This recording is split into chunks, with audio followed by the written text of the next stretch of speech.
तो standard 10th में case study question इस बार नया पैटर्न है सीबीएसई का। तो इसके अंदर आपके 4 क्वेश्चन होंगे। एक क्वेश्चन के अंदर 5 सब क्वेश्चन होंगे, उसमें से आपको 4 करने होंगे। ऑप्शनल क्वेश्चन है, तो केस स्टडी पहले उसको करना, उसके बाद उस क्वेश्चंस को 5 में से 4 आपको करने हैं। तो ये 4 क्वेश्चन होंगे, यानी टोटल 16 मार्क्स के आपके केस स्टडी क्वेश्चन आएंगे। अब देखिए केस स्टडी में क्या है और ये आपके लिए इसमें नया क्या है। तो आपको कोई भी फिगर दे दिया, ग्राफ दे दिया या एक कोई पिक्चर दे दी और फिर आपके जो आपका एनसीईआरटी सिलेबस है उसके अकॉर्डिंग ही पूछा जाएगा, इसलिए घबराने की जरूरत नहीं है। कुछ अलग से नया नहीं पूछा जाता, आपके सीबीएसई बुक में से ही बुक है उसी में पूछा जाएगा। अब देखिए एक सिंपल सा क्वेश्चन पहले शुरू करते हैं हम केस स्टडी का। ये केस स्टडी क्वेश्चन है जो मैंने अभी राइट किया है। Due to short circuit an electric wire fell down from an electric pole. आपका कोई इलेक्ट्रिक पोल से एक तार गिर गया शॉर्ट सर्किट के कारण, and took the shape as shown, और ऐसी शेप ले ली उसने वायर ने जो आपको इसमें ग्राफ में दिखाई दे रहा है। ये वायर है, ऐसी शेप ले ली। अब आपके क्वेश्चन जो पूछे गए हैं वो फर्स्ट क्वेश्चन ये पूछा गया, how many zeros are there for the polynomial in graph. इसमें कितने जीरोज हैं। देखिए एक्स एक्सिस पर ये कहां कहां कट कर रहा है, उतने आपके जीरो 1 2 3। तो इसका आंसर क्या आ गया बच्चों, आंसर आ गया इसका 3। अब सेकंड क्वेश्चन क्या है, देखिए इसमें सेकंड क्वेश्चन है, व्हाट आर द, आपके पास इसमें ऑप्शन दिए होंगे, अलग अलग ऑप्शन दिए होंगे। जैसे पहले में 4 ऑप्शन है तो उसमें एक सही है। अब देखिए what are the zeros of the polynomial, इसके जीरोज क्या है। तो देखिए इसमें ऑप्शन जो मेरे पास है वो ये है, फर्स्ट है के 0 एंड 2, सेकंड ऑप्शन आपका है इसमें 2 एंड -2, थर्ड आपके पास है 0 एंड 2, 0 एंड -2, फोर्थ 0 2 एंड -2। अब देखिए हमने फर्स्ट क्वेश्चन में किया कि इसके कितने जीरोज हैं, 1 2 3 जीरोज हैं। तो इसके अंदर अब ये तो हो ही नहीं सकते हैं, 2 2 जीरोज हैं, ये तो हो ही नहीं सकते। तो ये सीधा से पता लग रहा है कि 1 2 3 जीरोज हैं, तो फिर ये इसके जीरोज हैं। अब देखिए बच्चों नेक्स्ट इसका क्वेश्चन नंबर 3। क्वेश्चन नंबर 3 में बच्चों इसका क्वेश्चन है, मैं साथ के साथ क्वेश्चन राइट करके आपको आंसर देता हूं। थर्ड है, what is the expression for the polynomial। अब देखिए इसके लिए क्या एक्सप्रेशन है। तो इसमें ए हमारे पास आंसर है x² - 4, बी हमारे पास है x² - 2x, सी हमारे पास है x² + 2x, और डी हमारे पास है x³ - 4x। अब देखिए इसमें हमारे पास 3 जीरोज हैं, तो जो पॉलिनोमियल एक्सप्रेशन है वो क्या होगा, डिग्री 3 होगा। तो डिग्री 3 में आपके पास सिर्फ एक ही ऑप्शन है, ये देखिए डी। तो D is the right answer. इसके बाद नेक्स्ट आपका क्वेश्चन है question number 4। The value of the polynomial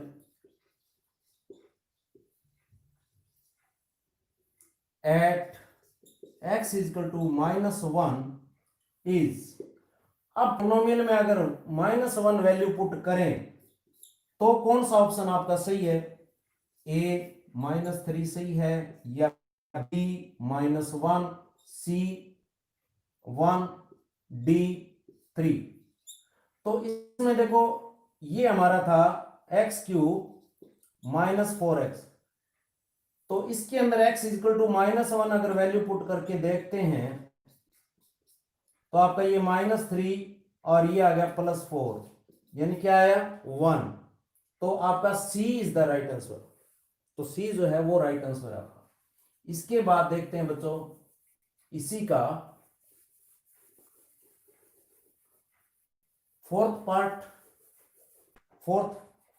fifth following is not a factor of the polynomial। कौन सा इसमें से फैक्टर नहीं बनता वो बताना है। तो देखिए इसमें आपका फर्स्ट दे रखा है x, सेकंड आपको दे रखा है x-2 और ये ए बी सी है, ए बी सी आपका दे रखा है x-1, डी आपका दे रखा है x+2। कौन सा नहीं है वो बताना है। तो देखिए हमने पीछे क्वेश्चन में एक आंसर दिया था कि इसके ये जीरोज हैं 0, 2 और -2। देखिए एक तो x हो गया, फिर ये अगर हम x इक्वल टू 2 लेंगे तो x -2 इक्वल टू 0, एक x -2 ये भी 0 है, ये भी 0 है, ये अगर लेंगे x+2 होगा इधर आके, ये भी 0 है। तो कौन सा नहीं हुआ? जो नहीं हुआ वो क्या है x-1, ये इसका 0 नहीं है। तो बच्चों ये तो था एक फर्स्ट क्वेश्चन। इसके अलावा अब हम लेते हैं क्वेश्चन और केस स्टडी में। देखिए किसी भी चैप्टर से रिलेटेड वो सम अगर है तो आपको पहले उसको अच्छी तरह से रीड करना है। जैसे इंग्लिश के अंदर आप कंप्रीहेंशन देखते हैं उसी तरह से आपका ये होता है। इसको थोड़ा समझें ध्यान से तो फिर ये आपके लिए सिंपल है, बिल्कुल ही क्वेश्चंस के आंसर देने होते हैं। देखिए ये मैं क्वेश्चन ले रहा हूं, इन ए फैक्ट्री 50 वर्कर्स, देखिए मैं राइट करता हूं तो इसके साथ आप समझ लें, are employed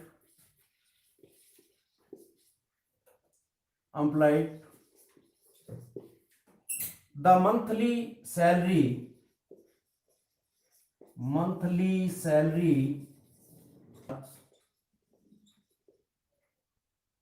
of a company, बिल्कुल सिंपल लैंग्वेज में आर शॉन। देखिए क्या है कि ये आपका एक डायग्राम दिया हुआ है, देखिए इसमें ये दिया है सैलरी इन थाउजेंड्स और फ्रीक्वेंसी। अब देखिए आपको क्या क्या दिया है, देखिए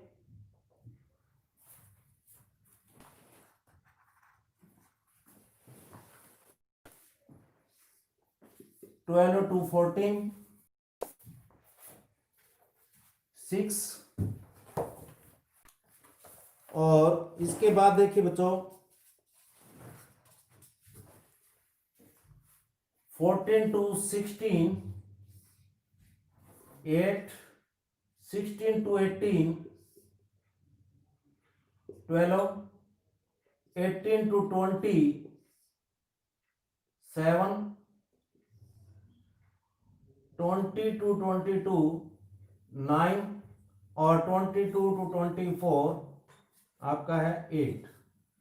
देखिए 8 और 7, 9, 8 यानी ये टोटल कितने हैं 50 वर्कर्स हैं। अब आपसे पूछा है कि व्हाट, फर्स्ट क्वेश्चन क्या है, देखिए कि व्हाट इज द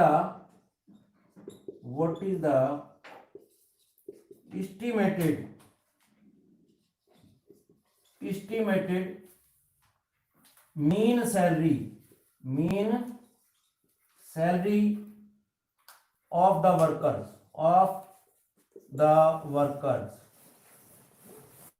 आपके जो ऑप्शन है रुपीज बी में है 17,500, रुपीज 18,000, सी है आपके पास रुपीज 19,000 और डी आपके पास है रुपीज 21,000। अब बच्चों पहले तो ये है कि आपको मीन निकालना आता है, मीन यहाँ निकालना है। इसके लिए थोड़ा सा आप एक्सरसाइज करेंगे कि जैसे ये 12 to 14 है, फ्रीक्वेंसी इसकी 6 है, इसका मिड पॉइंट कितना 13, ठीक है ना। आपने ये क्लास और ये फ्रीक्वेंसी और मिड पॉइंट, ठीक है ना, मिड पॉइंट, और इसको एक्स आई भी कह देते हैं हम, एक्स आई, तो ये एफ आई एक्स आई होता है। तो अब देखिए 13 6 78, इसी तरह से 14 16, इसकी फ्रीक्वेंसी 8 15 120, इसके बाद 16 to 18 आपका है 12 17, ये हो गया 12 7 84 और 12 204, और 18 to 20 आपका फ्रीक्वेंसी है 7 और इसका 19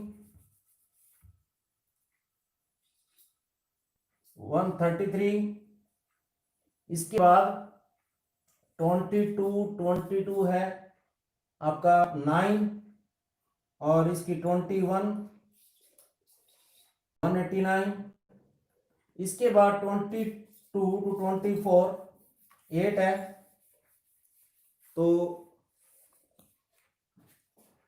8 है तो कितना हो गया इसका 23।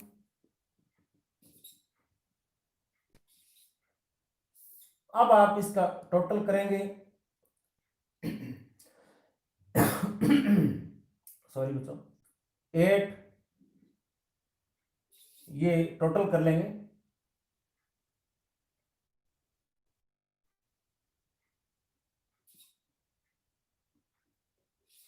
908 अपॉन आ गया 50, क्योंकि आपके कितने, ये टोटल कितना होगा, ये 50 होगा, 50 से इसको डिवाइड कर देंगे तो आपका ये आ गया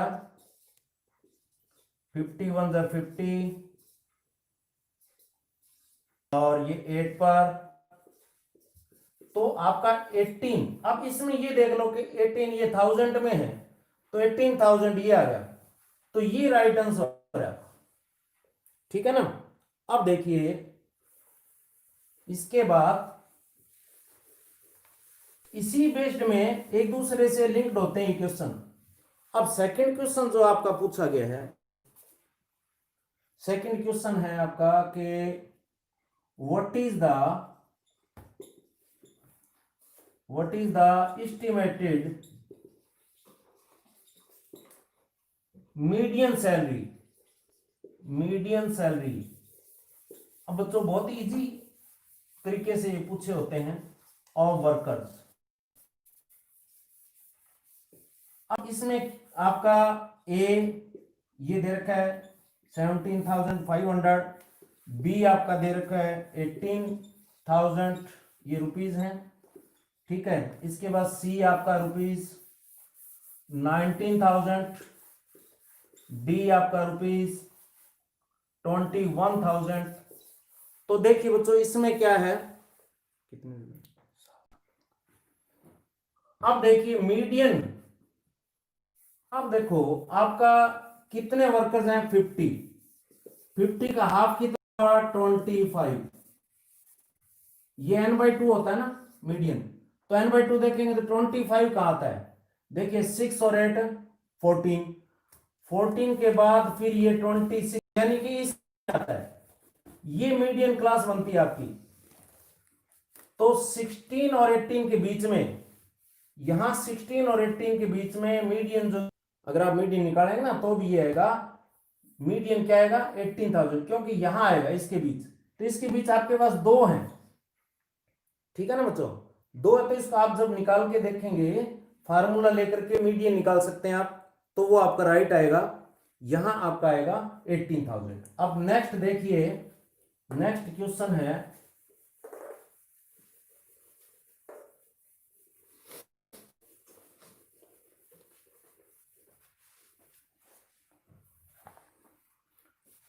थर्ड इसका पार्ट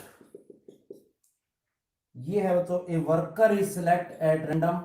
देखिए इसके अंदर प्रोबेबिलिटी भी आ जाती है, तो प्रोबेबिलिटी के भी पूछ लिए गए। A worker is selected at random, what is the probability, what is the probability that his salary is more than 16,000। अब देखिए इसमें आपकी प्रोबेबिलिटी गिवन है, आपको सिर्फ आंसर चूज करना है। 7/25, 18/25, सी आपके पास है 11/25, डी आपके पास है 14/25। अब देखिए आपको इसमें पता लग रहा होगा, तो worker is selected at random, what is the probability that his salary is more than 16,000। अब मोर देन 16,000 यहां से आगे है ना, देखिए यहां से 16,000 से ज्यादा कितने हैं, तो इन सबको ऐड कर लो। कितने आए ये 12, 7, 9, 8, तो 12, 20 और 36। अब 36 ये आया, अपॉन प्रोबेबिलिटी निकालेंगे तो अपॉन कितने हैं टोटल 50, तो 18/25 आपका इसमें ऑप्शन होगा 18/25। यस ये, तो इस तरह से आपसे ये क्वेश्चन पूछा गया। इसी तरह से बच्चों आपसे नेक्स्ट क्वेश्चन प्रोबेबिलिटी पूछ लिया गया, लेकिन आपने अगर केस को अच्छी तरह से स्टडी किया है, मीन्स केस स्टडी अच्छी तरह से स्टडी किया है, तो आप बता पाएंगे। फोर्थ क्वेश्चन इसका है, a worker is selected at random,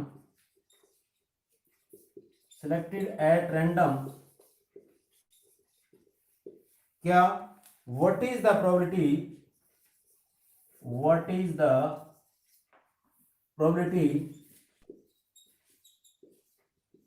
his salary is less than 16,000। अब ये लेस देन 16,000, तो इसमें जो आपके ऑप्शन दे रखे हैं 7/25, 18/25, सी 11/25, डी 14/25। आपसे क्या पूछा है, लेस देन 16,000।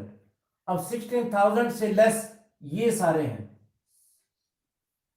6 + 8 14, 14/50, यानी कि 14/50, तो 2 7 जा 225, यानी 7/25 ये आपका राइट आंसर है।